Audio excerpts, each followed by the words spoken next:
السلام علیکم ورحمۃ اللہ وبرکاتہ۔ میں کراچی کے عوام کو مبارکباد دیتا ہوں جنہوں نے جماعت اسلامی کے بینر تلے اپنے حقوق کے لیے جدوجہد شروع کی ہے۔ جماعت اسلامی کراچی میں ایک بااختیار شہری حکومت چاہتی ہے۔ ہم چاہتے ہیں کہ عوام کو کےالیکٹرک کے ظلم سے نجات ملے۔ ہم چاہتے ہیں شہر کے ہر نوجوان کو عزت کے ساتھ روزگار ملے۔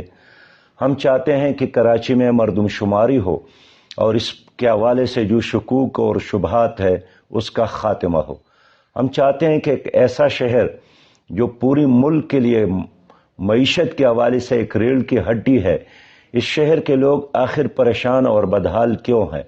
اپنی اس بدحالی کو خوشحالی میں بدلنے کے لیے اور اپنے حقوق کے حصول کے لیے کل 28 مارچ کو 2 بجے شاہراہ فیصل پر ایک عظیم شان حقوقی کراچی مارچ ہے۔ آپ سے درخواست کرتا ہوں کہ آپ لوگ اپنے بچوں کے خاطر اور خوشحال مستقبل کے خاطر اس مہم کا حصہ بنیں اور مارچ میں حصہ لیں۔ شکریہ۔